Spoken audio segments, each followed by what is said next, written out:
Bom dia. Depois de um período de recesso, hoje estamos retomando, né, a leitura do livro A Alma Humana. Hoje quem vai nos brindar com a leitura vai ser a Nina. E antes da leitura, a Márcia Lucena vai nos trazer um verso. Verso. Por favor, Márcia. A brisa do amanhecer tem segredos para lhe contar. Não volte a dormir. Você tem de verificar o que realmente quer. Não volte a dormir. As pessoas vão e voltam pelo umbral onde dois mundos se tocam.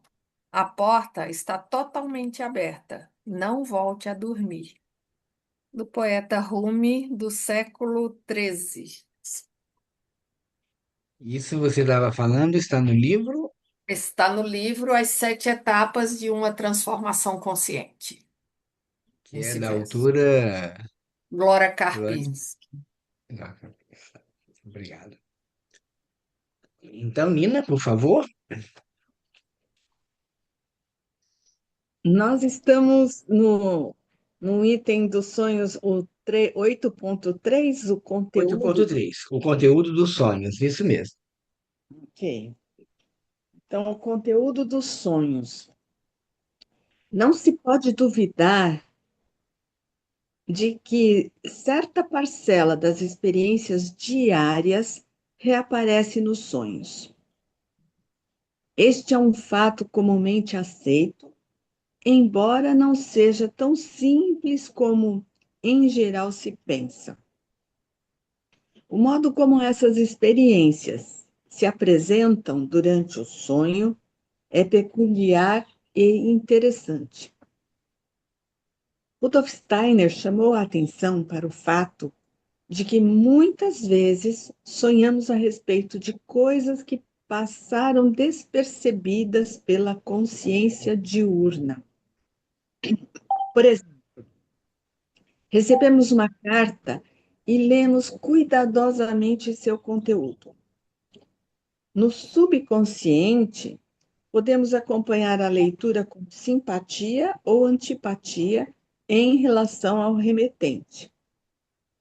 Na noite seguinte, não sonharemos com o conteúdo da carta, mas muito provavelmente com o autor, relacionado ao agrado ou aversão que sentimos por ele.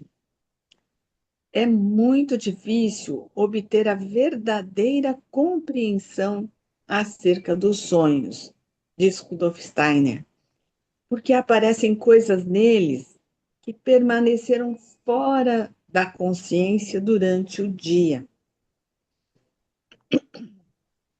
Recebemos centenas de milhares de impressões todos os dias, mas apenas algumas delas penetram a consciência.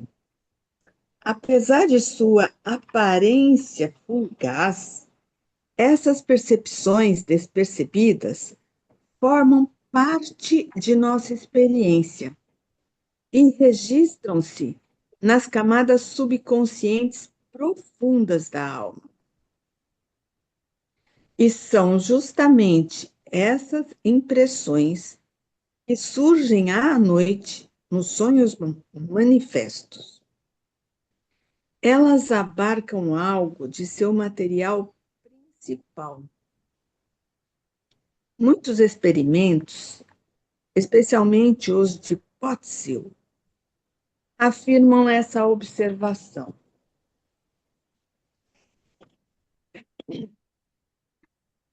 Leonhard enfatizou essas descobertas mais tarde e especificou com muitos casos. Alguns deles podem ser citados. Depois de ter encontrado uma criança no decorrer do dia, sonhei com a família na noite seguinte, menos a própria criança. Os pais e 4 parentes estavam sentados à mesa, mas a criança que vi no dia anterior não estava em meu sonho. Depois de ter uma conversa muito importante ao telefone durante o dia, sonhei que era chamado ao telefone. Uma enfermeira vem em minha direção e anuncia a chamada. Posso vê-la e reconhecê-la muito bem.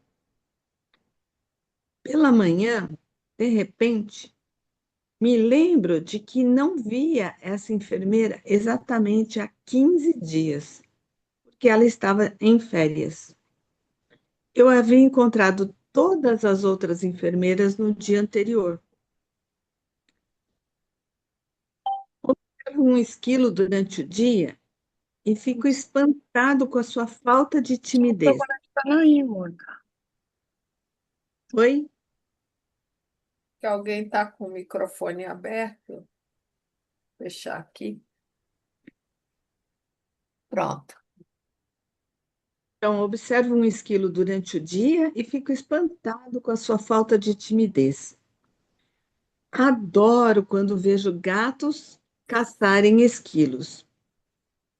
Na noite seguinte, vejo um gato caçando um rato em meus sonhos. Percebo o gato bem vagarosamente, mas muito distintamente o rato.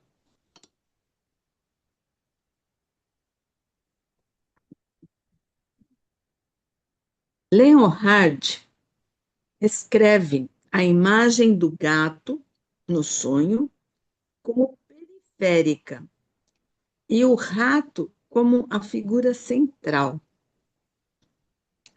É muito interessante que a impressão principal do dia anterior seja omitida e uma imagem substituída é introduzida, como acontece também em outros sonhos.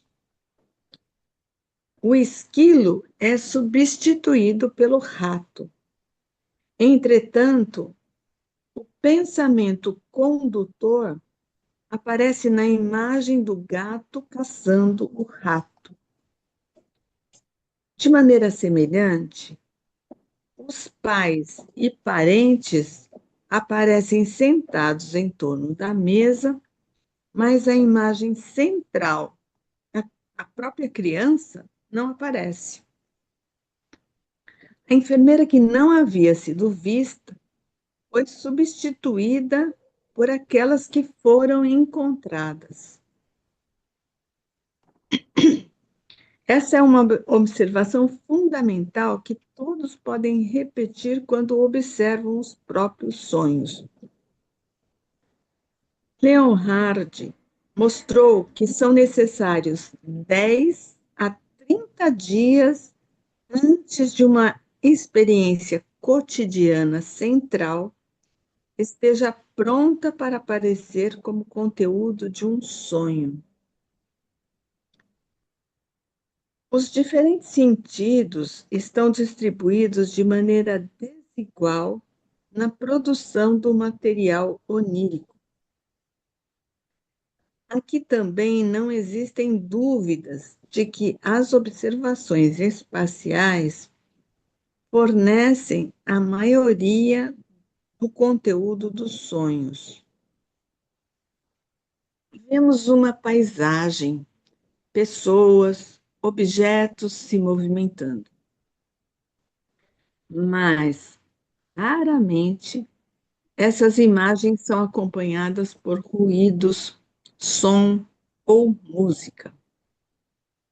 É difícil ouvirmos o ar sibilar ou o sino retinir. Algumas vezes percebemos uma palavra falada, mas isso não é frequente. O odor e o paladar, especialmente o odor, quase nunca aparecem nos sonhos. Por outro lado, experiências de tato, pressão, calor e frio, etc., são muito frequentes. É muito raro que as diferentes experiências sensoriais estejam integradas durante o sono. Elas não se fundem, tal como durante a vida de vigília. São experiências isoladas. A separação e falta de integração constitui uma das razões para a irrealidade dos sonhos. Durante o dia, não apenas vemos os objetos, mas também podemos tocá-los. Essa dupla experiência nos dá a convicção de seu valor real. Toque, som, ruído, calor e frio nos dão os fundamentos da experiência de realidade na vida diária. Os sonhos são apenas imagens, aparecem e desaparecem como invenções e raramente podemos tocá-las ou ouvir seus sons e vozes. Apenas nos sonhos que surgem logo antes de despertar é que as experiências de som e toque aparecem.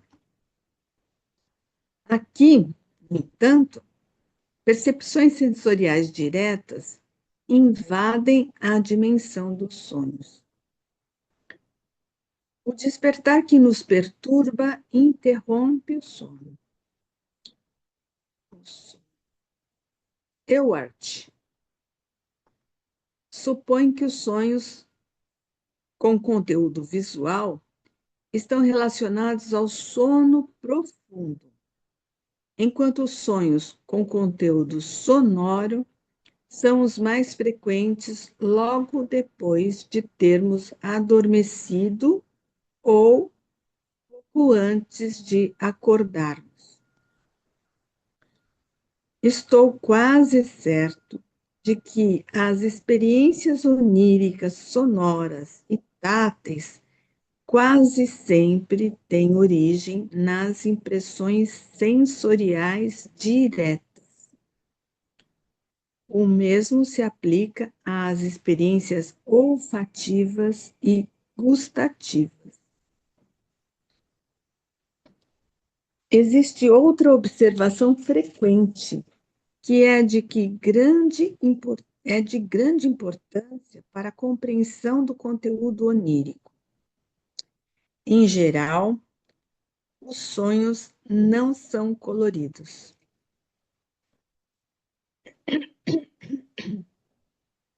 Raramente pode ser distinguida uma cor específica em relação às imagens de sonho. Elas nem ao menos são cinzas, pretas ou brancas. Elas simplesmente não são coloridas. São como uma paisagem obscura numa noite enevoada de luar. Podemos perceber os objetos centrais do sonho muito distintamente, mas não vemos suas formas e contornos. Impressionam-nos muito mais os gestos de sua forma e a imagem de sua mobilidade, que nos permitem reconhecê-los. Ao sonhar com cavalos desenfreados, apreendemos muito mais os movimentos e as imagens do salto ou da corrida do que a forma real de seus corpos. Se virmos uma cobra arrastando-se por perto, experimentamos a ameaça em sua atitude, talvez pela língua dividida, mas sem a cor, nem a forma podem ser distinguidas. Nem a cor, nem a forma podem ser distinguidas.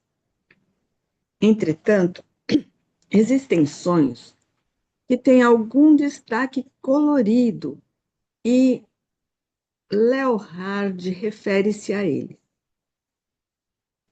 Esse autor descobriu que as cores são exatamente as repetições e percepções do dia anterior. Ele se apoia em alguns exemplos convincentes. Quanto maior for o caráter simbólico contido no sonho, mais colorido se tornará. Podemos até considerar essa afirmação como uma regra fundamental na composição do material onírico. Quando tentamos relacionar estas várias observações e chegar a algumas conclusões, podemos dizer o seguinte: os sonhos, em geral, não têm cor. Eles se apresentam sob a forma de impressões pictóricas, nas quais um tema central é acompanhado por alguns acessórios periféricos.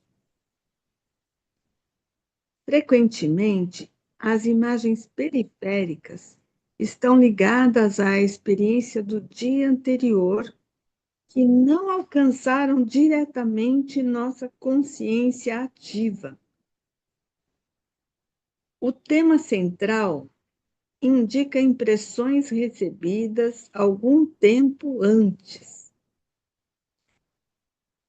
Quaisquer outras impressões sensoriais, tais como toque, som, calor, etc., são muitas vezes impressões sensoriais diretas que atravessam o limiar do sono e levam à alteração da consciência. Começamos a acordar.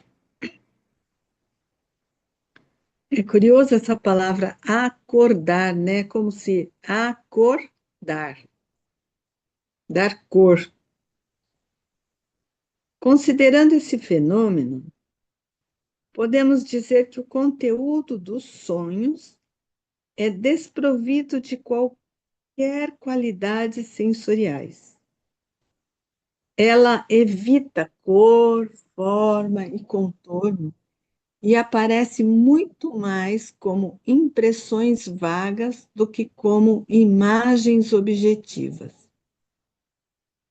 Se nos lembrarmos do longo intervalo de tempo que existe entre uma impressão óptica e seu reaparecimento como imagem onírica, podemos até dizer que as imagens que ocorrem nos sonhos só o fazem depois de terem se despido de quase todas as suas qualidades sensoriais.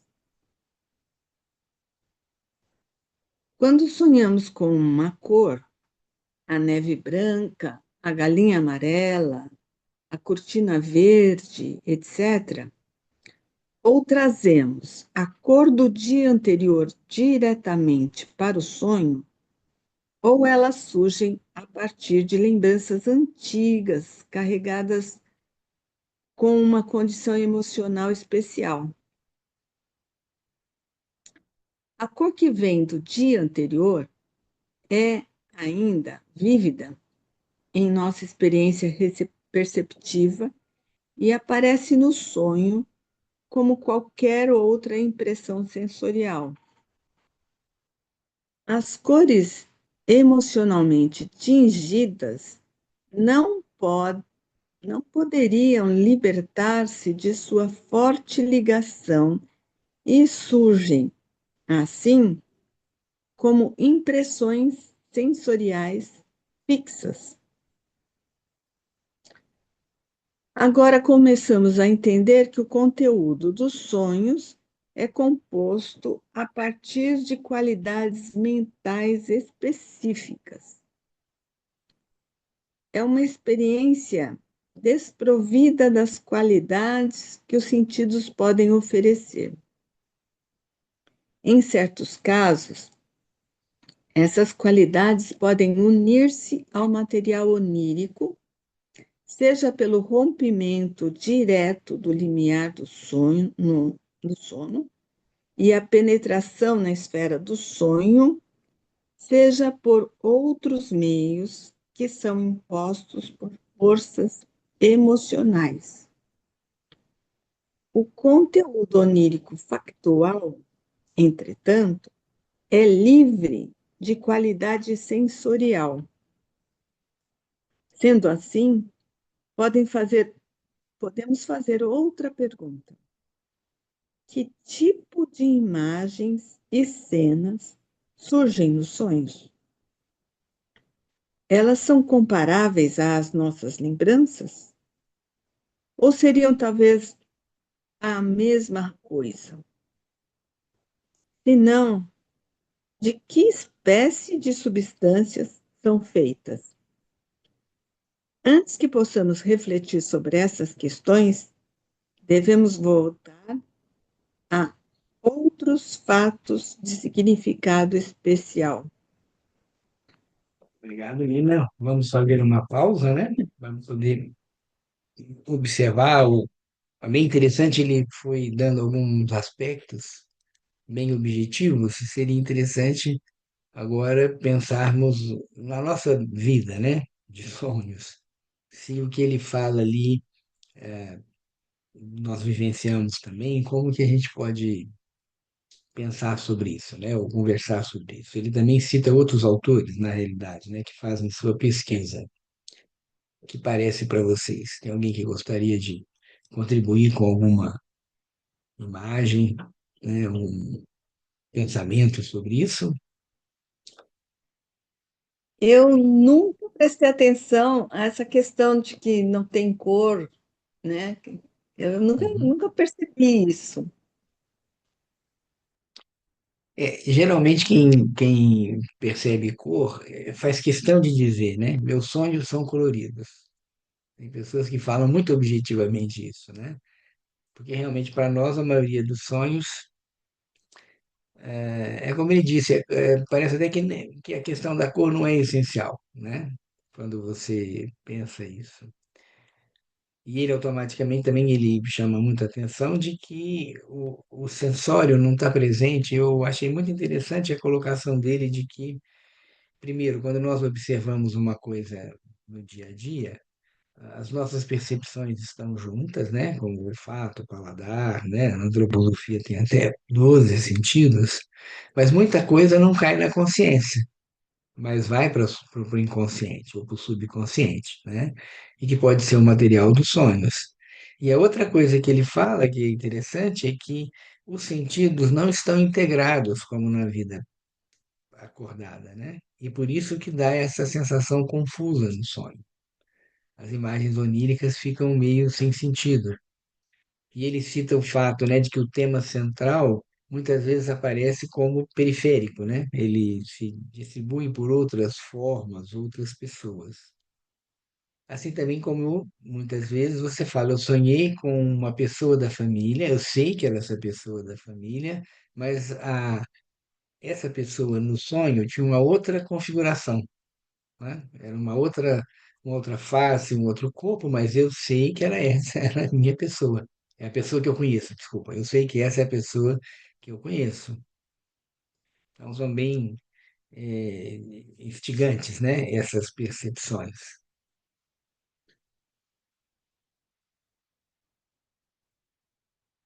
Isso é muito comum, né? Você sabe que é tal pessoa, mas ela não tem a menor aparência dessa pessoa. Ou a minha casa, né? Você fala, essa é a minha casa. Eu estava na minha casa, mas a minha casa não era a minha casa, né? Muito bom. Bem, podemos dar talvez aí um passo, né?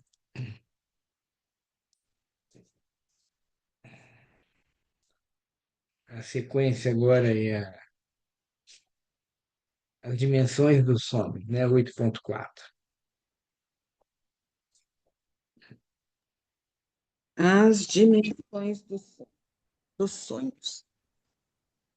Leonhard é pouco claro quando tenta entender por que o indivíduo que sonha aceita, sem questionar, a mudança dos objetos durante um sonho.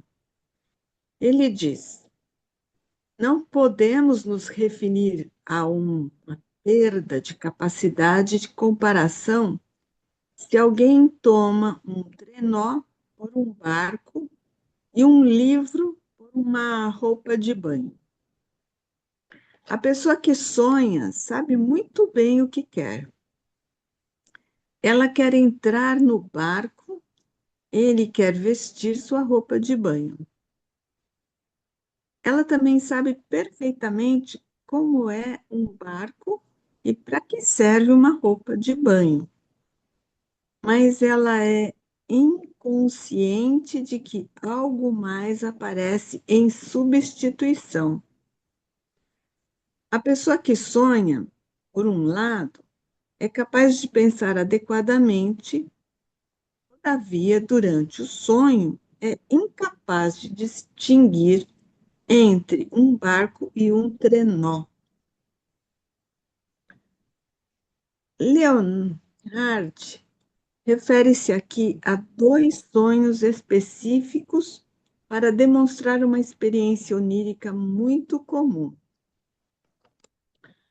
O sonho oferece cenas bastante diferentes da que esperamos que apareçam. Um trenó desliza sem dificuldade sobre pedra e água, e um livro pode substituir a roupa de banho. Enquanto sonhamos, jamais questionamos tais modificações. Da mesma forma, é bastante aceitável que uma pessoa se transforme rapidamente em animal e se transforme outra vez numa criança. Alguns personagens dos sonhos podem falar com a voz de um velho amigo, exibir a face da mãe e ter os gestos da esposa. Tais transmutações são plenamente admitidas, como se fossem a coisa mais natural. Leonhard opina que esse fenômeno se deve ao fato de que os elementos isolados do sonho não formam uma conexão orgânica, mas permanecem como unidades independentes. Eles aparecem um após o outro, alternadamente, na consciência do indivíduo que sonha.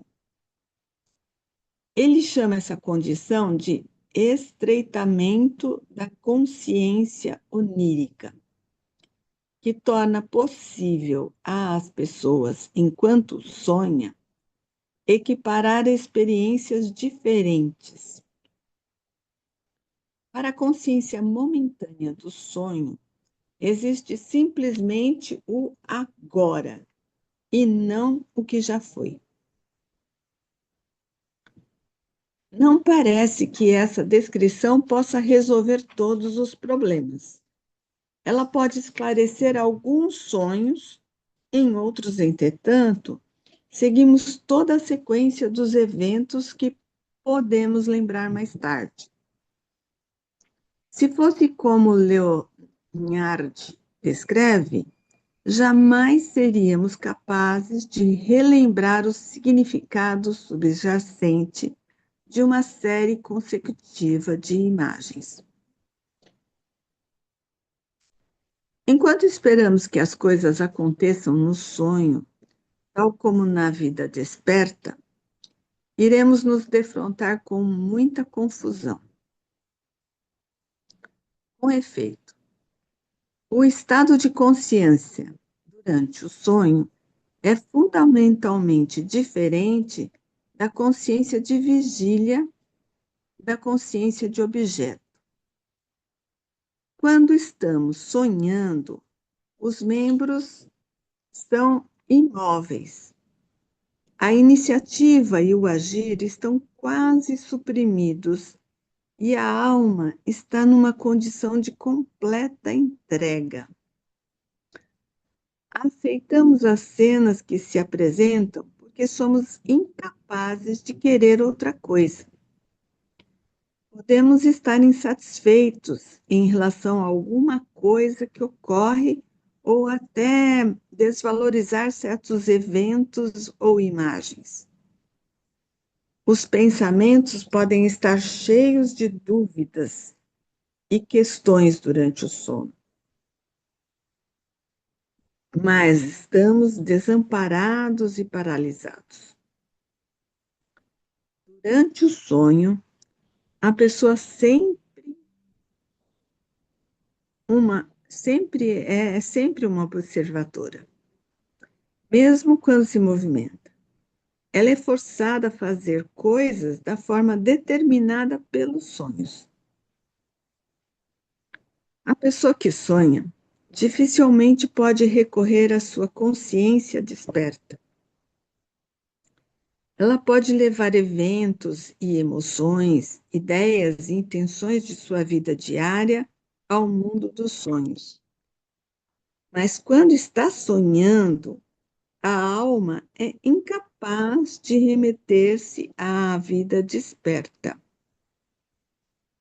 Durante o sonho, o tráfego é possível apenas em um sentido, da consciência diurna à consciência onírica. O caminho de volta não está liberado até que o sonho termine. Então, o conteúdo manifesto do sonho surge na consciência de objeto e dizemos: tive um sonho na noite passada.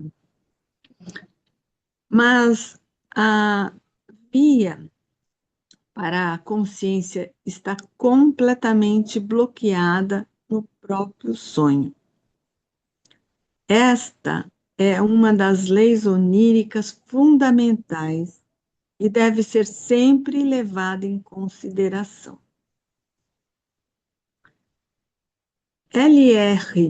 Miller, por exemplo, descreve os sonhos durante o qual ele discute com seu filho sobre qual conteúdo nos estudos ele deveria se dedicar nos próximos meses.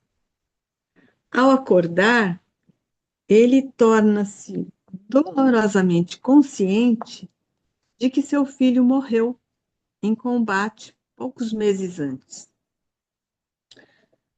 O mesmo autor sonha que deu uma palestra para médicos. Ele fala sobre recorrência de doenças infecciosas. Tudo é vivenciado muito vivamente, mas somente depois de acordar às 6h15 da manhã, ele percebe que todas essas experiências não foram reais, e sim invenções de um sonho. Miller era neurologista e nunca lera um só artigo sobre doenças infecciosas. Essas observações são comuns, mas não completamente compreendidas. Certa vez, Chuang-Tzu, filósofo chinês, disse algo que deve ser citado, embora não seja válido para nossa época. Ao acordar certa manhã, ele pensou: sonhei na noite passada que era uma borboleta. Como posso saber hoje se sou um homem que sonhou ser uma borboleta ou uma borboleta que sonha ser homem? Essa pergunta era justificada há 2000 anos. Hoje conhecemos muito bem a diferença entre a vida onírica e a vida desperta, enquanto não estamos sonhando. Entretanto, ao sonhar, somos incapazes de nos reportar à consciência de objeto e, assim, não temos pontos de comparação. Estamos envoltos no mundo onírico, tal como uma crisálida está aprisionada em seu casulo. Essa comparação vai ainda além, porque assim como a crisálida, também não somos seres unificados no sonho. Assim como os órgãos da crisálida se despedaçam e suportam a metamorfose completa ou parcial, o mesmo ocorre nas experiências oníricas.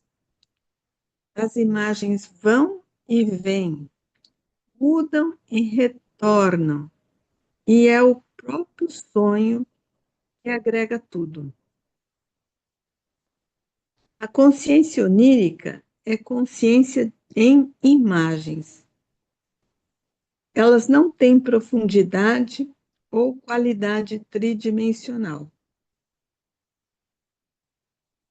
São planas, apresentam apenas largura e comprimento. Uma paisagem é tão plana como uma sala e mais se parece a uma imagem espelhada do que a uma experiência visual. As pessoas e as coisas movimentam-se para dentro e para fora de maneira diferente de como aparecem e desaparecem no mundo dos sentidos. O sonho é um estado sem profundidade. O tema central do sonho é o foco, enquanto os eventos periféricos são vagos e diferenciados. Essa disposição confirma o fato de que não temos nem o primeiro, nem o segundo plano do sonho. O centro é rodeado pela periferia, assim como o ponto é rodeado pelo círculo. Embora não seja plano, o plano onírico bidimensional não precisa ser como uma linha reta. Ele pode ser um plano curvo com elevações, depressões e vales que podem dar a impressão de 3 dimensões. Mas a esfera é bidimensional e parte das imagens de nosso eu, parte da imagem de nosso eu estão encaixadas nesse espaço plano. Então, logo um sonho termina, entramos na terceira dimensão. Uma passagem que, em geral, acontece abruptamente. É como uma pancada, uma colisão ou uma queda. Abrimos os olhos e estamos acordados. A dimensão dos sonhos é um espaço inteiramente diferente daquilo de nossa vida desperta. Os sonhos não ocorrem dentro de nós, não acontecem dentro do corpo ou dentro da alma. É ao contrário. Nós acontecemos no interior de nossos sonhos. Sou eu quem está dentro dos eventos do sonho. O sonho não é meu. Trata-se muito mais do fato de eu fazer parte do sonho ou parte de mim. Logo voltaremos a essa conclusão importante. Obrigado, Nina. O que chama atenção nesse período aqui?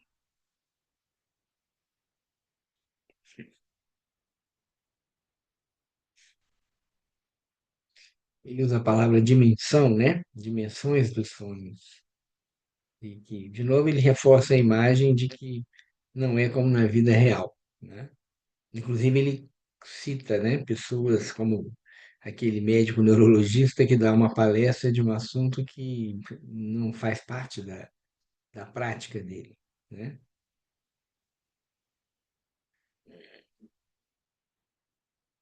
Seria importante agora pensarmos, né, até nessa noite, né? Alguém que presente teve um sonho e tenha vivenciado um pouco dessas questões aqui que ele fala.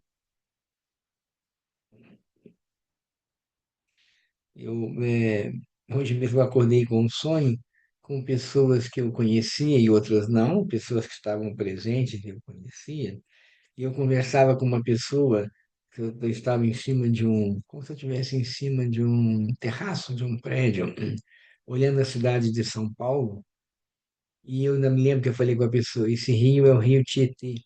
Mas a imagem era completamente diferente, era como se fosse uma imagem de paisagem, dessas que você vê o rio no meio das montanhas, mas a cidade estava em volta, não como o Tietê aparece na realidade, né?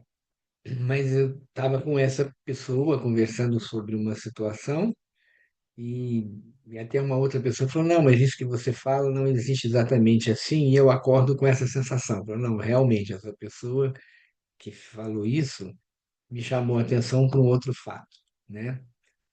Isso não está acontecendo na minha vida prática agora, né? Mas já foi conteúdo de preocupações no passado. Então, acho que o sonho, de vez em quando, ele, né, ele muda essas dimensões, mas nos traz algo para pensar, né? O que será que isso é interessante quando você lembra do sonho? Nem sempre a gente lembra, né? Carregar isso durante o dia, né? Como essa pergunta, né? O que isso pode ser que também a gente vá se preparando para coisas que vão acontecer na frente, situações que vão aparecer, né? Não sei se vocês têm alguma percepção.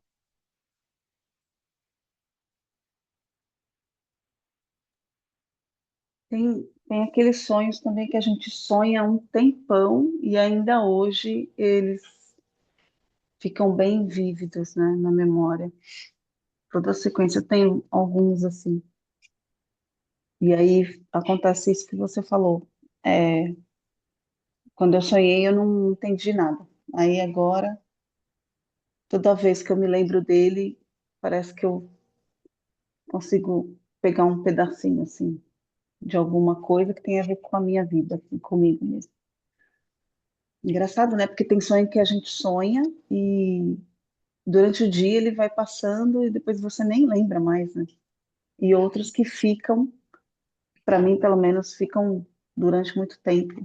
Eu lembro deles. Tem pessoas que têm facilidade de lembrar dos sonhos e tem pessoas que não têm facilidade, né? Algumas pessoas até dizem eu não sonho, isso na realidade não existe. E tem também aquela situação um pouco incômoda de você acordar com um sonho, né? Com uma imagem, na realidade que você tem a sensação do sonho, mas você acordou, você perde aquilo que foi, né? Então você fica com a sensação, mas você tenta buscar e não consegue lembrar, né? Por isso que também a gente fala que o ideal é não se acordar com evitar, né, de precisar de um despertador, porque isso corta profundamente, né? O ideal seria que o dormir, assim como o dormir é uma transição e ocorre saudavelmente, né, nas pessoas que não têm problemas. Ele ocorre como uma mudança, né, de dimensão realmente que vai gradual. O acordar também deveria ser gradual. E é justamente nesse momento entre o acordar e o dormir, quando nós estamos mudando, né, de uma consciência vigília para a consciência onírica, né, consciência de sono, é que muitas informações realmente aparecem. E o acordar abrupto, ele que não respeita, né, esse processo. Lógico que eu posso ter um acordar abrupto sem um despertador, evidentemente, mas muitas vezes, hoje em dia, cada vez mais, nós dependemos de alguma coisa, né, que nos acorda, né? E isso corta essa possibilidade, não totalmente, mas assim, dificulta a percepção do que veio da noite, né? Né? Uma outra coisa que me chama a atenção, quando ele fala aqui numa parte que a alma está numa condição de completa entrega, e depois no final ele diz, né, que o sonho não é meu, que trata-se muito mais do fato de eu fazer parte do sonho. Aí eu fiquei pensando assim, será que isso seria assim, a gente mergulha nesse mar do inconsciente, do campo etérico, e aí lá estão essas memórias, essas coisas que têm a ver com a gente. Então a gente meio que entra nesse lugar de entrega e não consegue coordenar os fatos, não consegue agir, né, dentro do sonho. Ele vai passando assim, né? Não sei. É, é uma frase enigmática mesmo, né? Principalmente para nós na época da alma da consciência, onde nós somos tão egóicos e nós achamos que tudo é nosso, né? Tudo é meu, né? E de repente ele fala que na realidade não, né? Lógico que está vinculado a nós, porque nós temos as imagens, como ele mesmo já começou no capítulo, falando de coisas que eu vivi e que vão aparecer, né, no meu sonho. Então, que eu posso até mudar, né? Como a pessoa fala, tem uma enfermeira que eu não encontrei há 15 dias e sonhei com as outras enfermeiras. Desculpa, eu não encontro há 15 dias, encontro outras enfermeiras, mas no sonho aparece aquela enfermeira que eu não encontrei por 15 dias, mas está vinculado a mim, né? Mas é como se parece que essa pátria dos sonhos, né? Como ele fala da pátria da alma, essa dimensão dos sonhos, é uma coisa mais ampla, tanto que também, às vezes, eu posso sonhar com coisas que são premonitórias, né? Que não tem a ver diretamente, vêm de outras informações. E aí eu estou dentro do sonho. Não sou eu que dirijo o sonho, mas eu estou dentro do sonho. Assim eu entendo essa fala, né? De que não é meu, né? Existe uma instância maior onde eu me coloco. Evidentemente, parte da minha experiência, né? Mas, de repente, eu posso ter outras informações que não são tão vinculadas a mim. Mas sim, entenda, não sei se Márcia ou outra pessoa gostaria de comentar. Eu estava vendo a questão de você no sonho ser apenas um observador, né? Uhum. Você não tem essa, não atua, você não é protagonista, muitas vezes você fica como esse observador dos acontecimentos, seja do dia a dia, seja de algo que impactou você, e que você não tem essa consciência, e o sonho vai trazer, né, como um conteúdo à frente, né, desse olhar. E aí, antes, nas outras, ele falou de interpretação, que você não deve, né, nessa coisa, mas ela é um instrumento também para você trazer à tona algumas questões que você não consegue elaborar durante o dia, né? Muitas vezes o sonho, né? Eu Sim. trago, seja em forma de símbolos, de seja o que for, né, ali, mas como observador daquilo que me aconteceu, daquilo que eu não tenho controle. Ele até fala, né, você não tem esse controle, né?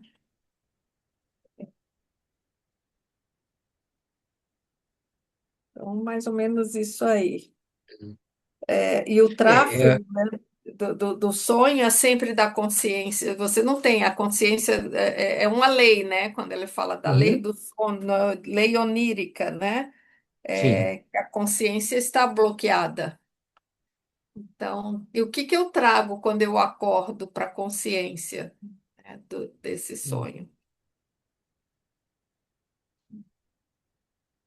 É sempre um tema para de se meditar, né? Até porque o sonho em si já é tão traz tantos desafios para o conceito de realidade, né? Que falar É, sobre o sonho já não é tão simples assim, né? Por essa dificuldade que nós temos entre essa de apoiarmos muito na consciência para viver, e é isso que nos dá segurança, né? Mas que no sonho isso perde, né? Como você falou, é um tráfego, são situações, são dimensões diferentes. É bem são interessante o dimensões capítulo, né? Chama diferentes. As Dimensões dos Sonhos, né? É, Muito bem, estamos justamente no nosso tempo e no próximo sábado nós vamos ler então os diferentes tipos de sonhos eu acho e que acredito que termina, né, o nós livro. conseguiremos terminar esse livro.